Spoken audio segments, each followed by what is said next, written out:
Do you have an eating disorder? Well, if you think you've got a balanced diet, you follow the balanced diet, you listening to the national dietary guidelines and eat what you're told to eat, then very likely, yes.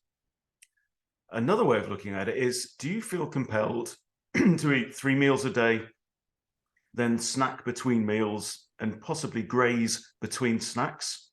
Because quite honestly, that is not a normal human eating pattern. So if you constantly feel this need to be putting something in your face, right, then you are not in control of your food. You are not in control of your diet. And that, to us, I would say, Phil, is an eating disorder, right? And it's not the way that we're meant to be. Humans are biological carnivores.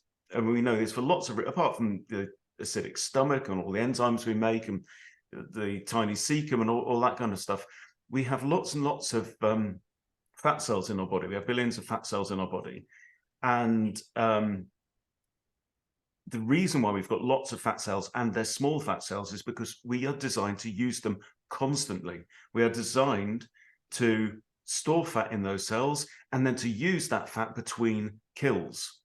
And that is how we work most effectively, most efficiently, with very limited kind of insulin release, and then using the stored energy sometimes for days on end, so that we are still eating, because we're eating our stored energy, while we're not eating food. So the modern grazing pattern, that way of eating that we're told, square meals a day, snacks, this, that, and the other, it's literally just not right. Like our friend Zoe Harcombe says, unless you are a cow or you want to be the size of one, stop grazing. Yeah, absolutely. And it reminds me of diagnoses in general, really, where you don't actually get diagnosed with anything by the doctor until something's happening that's really drastic. Whereas you've had years and years leading up to that. It's the same with eating disorders. You know, if you've got anorexia or bulimia or whatever, you get diagnosed with an eating disorder. But all of the things that have led up to that, oh, that's just normal because everybody's like that. Oh, you got aches and pains. Yeah, well, everybody's got that. You know, and it's funny because also it's put under emotional eating. So like you're eating and then you're doing this to get rid of some emotional issue or sort of forget about it for a while. Whereas, as you've said, you know, in the past, we would run on fats. And these tribes, they wouldn't have all these little things to pick at in between. And they wouldn't have needed to, because they probably had far fewer emotional issues to squash down anyway. Because they're living closer to how we're supposed to live in nature.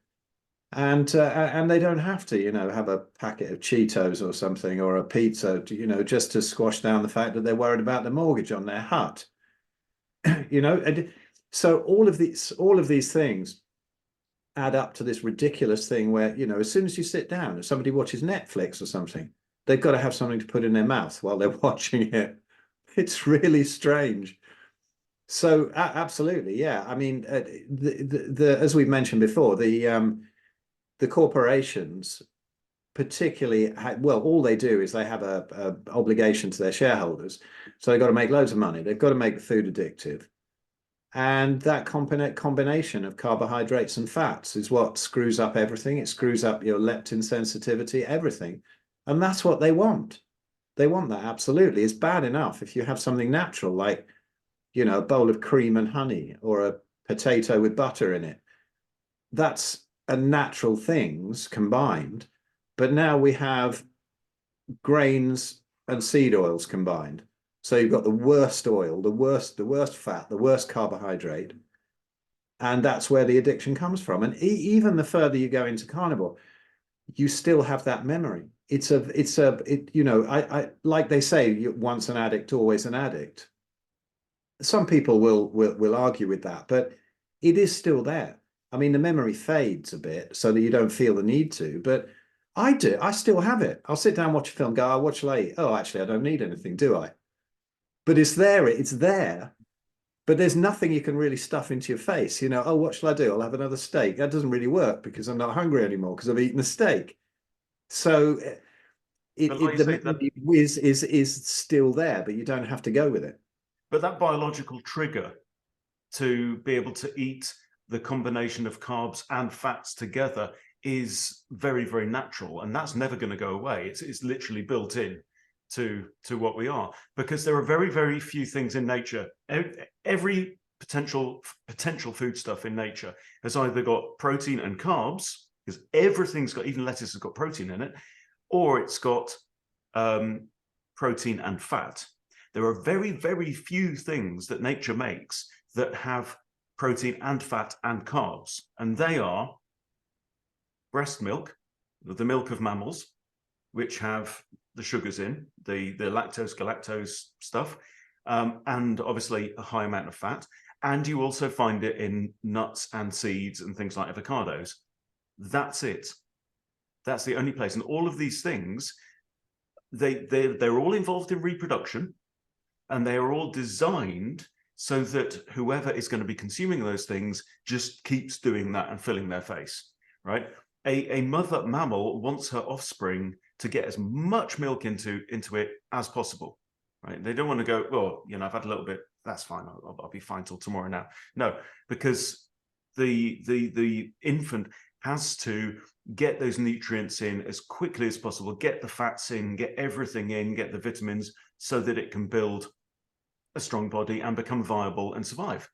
And likewise for nuts and seeds and certain fruits like avocados, the plant wants you to eat those things compulsively, because the more that you eat, when at the moment that it's ripe, the more chance the plant has got. So it's all just evolutionary, right? But the problem is that humans, being so smart that we could create our own food, we figured this out. And in the 1960s, people did research and found this thing called the bliss point, where, wow, you combine fats and carbs into the same foodstuff and add sugar, because that's a drug, and you add salt as well, very often.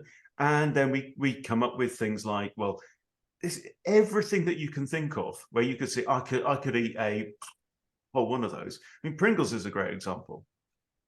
You know, once you pop, you can't stop. They know this. They're even telling us this. You say you open a box of cancer in a can, and you're going to keep putting your pudgy little hand in, and until the end. So donuts, chocolate, pizza, any kind of fried bread, all of these things, all of this candy and stuff like that. It's all the same. They combine the fat, they combine the carbs, and you can just keep eating away. And we say this to people that we coach. You say, if I give you a load of dry toast, you'll take a few bites and you'll go, oh, I'm done with that, right? Or if I give you a load of butter, you might have 2 spoonfuls of butter and you'll go, great, that's fine. But if you put butter on the toast, or you put butter and cream in the mashed potato, then you can just keep shoveling that stuff in. I've done it back in the day. I've done a whole loaf of Mother's Pride bread in a day. You just keep going back for more, bang it in the toaster. Oh, well, I'll just do that today because I'm busy. Oh, I'll have another 3 slices. I'll have another 5 slices. Can't stop. Imagine eating that much meat in a day, size of a loaf of bread. That'd be difficult. Yeah, I remember in my 20s that I had some friends living in a shared house, and one of the women that lived in that house was obese. And one of the first really obese people I knew, because it wasn't even in the 90s, it wasn't that common, not like it is now. And I remember she used to go up to bed every night with a whole roll of McVitie's home wheat biscuits. So if you don't know what these are, then it's a biscuit with salt and 1 layer of chocolate on top. And she would sit there and she would eat all of those. And she would probably hate herself with every bite that she was taking as well. But those things are designed to be compulsive to eat and addicting to eat. And they are doing this on purpose. The other thing we have to say as well is that all these foods are lacking in nutrition. So if you find that you feel hungry multiple times throughout the day, you probably are, but it's not a sign that you need more cookies or cupcakes or muffins or pizza. It's a sign that your body is actually screaming out for proper nutrition.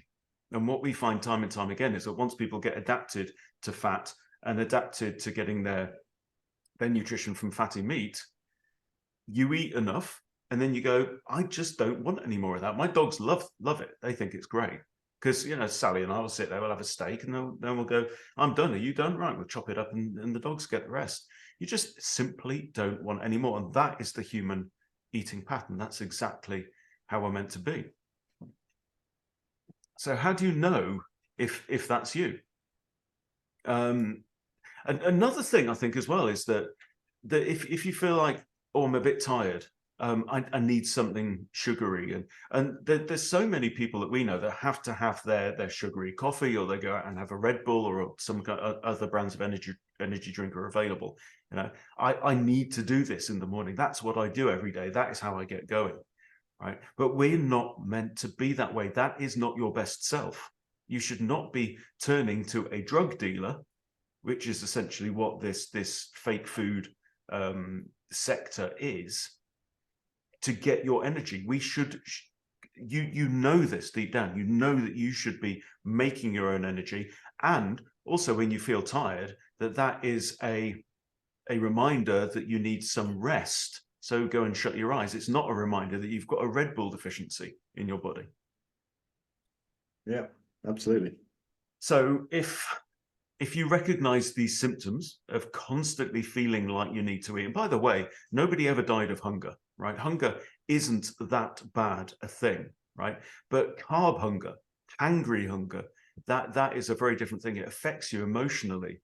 And it's to do with the way that your brain is stimulated by carbs, by sugar, by caffeine, and stuff like that. And it's very, very unnatural and unhuman. Not the way that we're meant to live at all. So if you recognize that, then try, ask yourself the question: is this the time in my life that it's time for me to step up and be the most effective person, the most effective version of myself that I can be? And our answer to that would be, well, join us on the Big Fat Challenge. 90 days, you're going to fuel your body with the manufacturer's recommended fuel, which is animal fat. You're going to build it with the red meat of ruminant animals, which is, again, the perfect way to build your body. And you will be free. You will be free from that addiction. You will be free from that eating disorder, which is really, yeah, if you're not in control, if you don't pick and choose when you want to eat or not eat, then you're no better. You're in a no better situation than an anorexic or a compulsive eater or a comfort eater or any of that. This is the way that our society has told us to be. It is absolutely not the way we're meant to be, and it's absolutely not the way that we are designed and to be the most powerful and effective and happy and satisfied version of ourselves.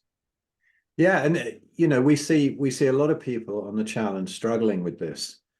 And when you're out there on your own, you can think that you're alone in that, and everybody else is having a wonderful, easy time of sorting out their diet. And that isn't the case. But it fades over time. And when you have some good support, like on the challenge, you can hear other people's ways of getting around it, how they've succeeded. People are a sort of month out from that kind of thing, instead of, you know, somebody saying they're like years out and then it seems like it's unattainable.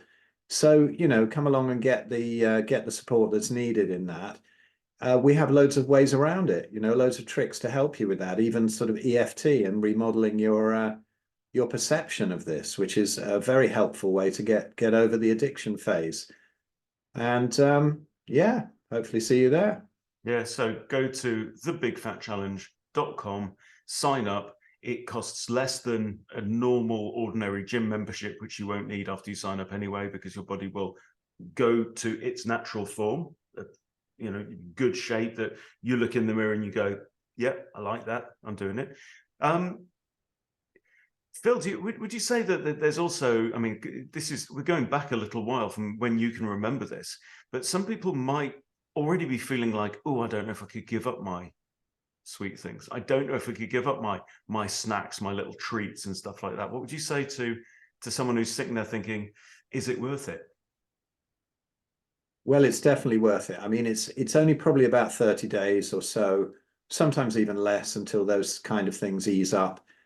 I see it a lot. I see it on consultations as well. People go, oh, I couldn't give up that, or that's going to be difficult. and then then they have a difficult couple of weeks, but we can help you get through that anyway. But after about 30 days, they're going, oh, well, I've got so many benefits and I'm not thinking about that so much. I mean, I'm tempted now and again.